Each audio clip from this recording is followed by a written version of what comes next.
Hello guys, welcome to my new blog. আমি আজকের এই ব্লগে রাখতেছি অনেকদিন পরে খিচুড়ি রান্না করব। সেই খিচুড়ি রান্নাবো কীভাবে সেটাই দেখাবো। So let's go. এখানে সব কিছু নিয়ে নিলাম খিচুড়ি রাঁধতে যা যা লাগে। এখানে নিছি ডাউল, নিছি চাউল, নিছি এবং হলুদ, গুঁড়ো মরিচ, লবণ, মরিচ পেঁয়াজ এবং কিছুটা রসুন কুচি নিছি। সো সব কিছু চাউল এবং ডাউল ধোয়ার পরে এক এক করে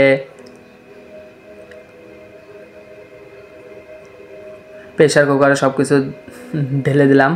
প্রথমে হাত দিয়ে দিয়েছিলাম, পরে দেখলাম যে একটু দেরি হয়ে যায়। পরে পুরো যে ছাঁকনিটা আছে পুরোটা ধরেই উপরে দিয়ে দিলাম যাতে তাড়াতাড়ি দেওয়া হয়। সো চাউল দেওয়া শেষ। এরপরে আমরা ডাউল দেওয়া শুরু করবো এখনই। এরপরে এই যে আস্তে আস্তে ডাউল দিলাম। ডাল সম্পূর্ণ দেওয়ার পরে এক একে এরপরে লবণ, হলুদ এবং গুঁড়ো মরিচ, সাথে আদা বাটা, তারপরে একটু তেল দিয়ে ভালো করে এরপরে মাখিয়ে নিলাম। ভালো করে মাখিয়ে নিলাম যাতে একটু স্বাদটা ভালো থাকে।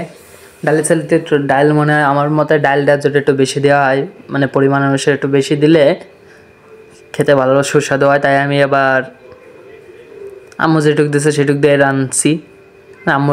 আম্মুই আর কি করে দিয়েছে, চাল কতটুক দিবা, কতটুক দিবা আম্মু দিয়ে গেছিলো, বাকিটা আমি রাঁধে নিচ্ছি।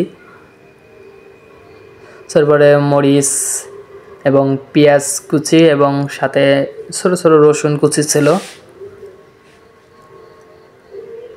এটাও ভালো করে মিশিয়ে নিলাম চাল ডালের সাথে যাতে ভালোভাবে স্বাদটা পাওয়া যায় ভালো।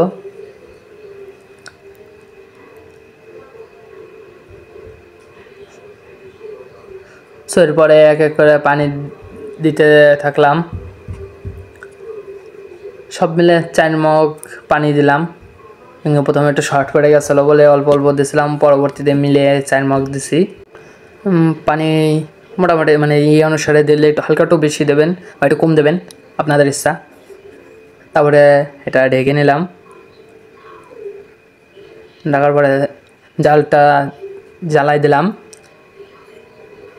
তার হওয়ার পরে আমাদের বাড়িতে মাদ্রাসা এক ছাত্র হাফেজি পড়তেছে, সে আমাদের বাসায় লজিং থাকে।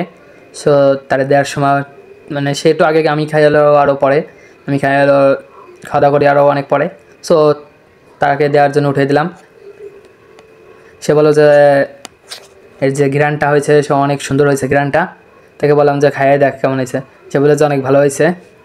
তারপরে করলাম, তারপরে একটু পরে আসবানি। তারপরে তার খাওয়ার মধ্যে সে টিআরসেবেল সবসময় টিআরসেবেল খায়, কিন্তু আম্মু যে সময় থাকে, আম্মু যে জায়গা বসে সেই জায়গা বসেই খাইছে। তারা এখানে ওকে খাবার দেওয়া হইতে বললো ভালো। তারপরে আমিও নিয়ে আসলাম, তারপরে আমিও খাইয়ে দেখতেছি যে কেমন হয়েছে। তো খাওয়ার পর আমার কাছেও ভালো লাগলো, কারণ অনেক দিন পরে রান্না করছি। সো এই হিসেবে আলহামদুলিল্লাহ ভালো হয়েছে। আম্মুও বলছে যে ভালো হয়েছে। আম্মু কোন সময় খাওয়া দাওয়া করছে তাও আমি জানি না, ঠিক আছে। হঠাৎ করে আম্মু ডাক দিচ্ছিলো যে খাইয়ে যে, আমি বলছি আরও পরে খাবো, কিন্তু আম্মু যে সেই সময় খাইছে আমি জানি না। তারপরে যে সময় খাবার নেবো সেই সময় দেখি কি আম্মু খাওয়া দাওয়া করে উঠছে, তাই আমি সেই সময় ভিডিও করতে পারি না। সো এই ছিল আজকের ভিডিও। যারা আমার এই ভিডিও শেষ পর্যন্ত রয়েছে তাদের অসংখ্য ধন্যবাদ।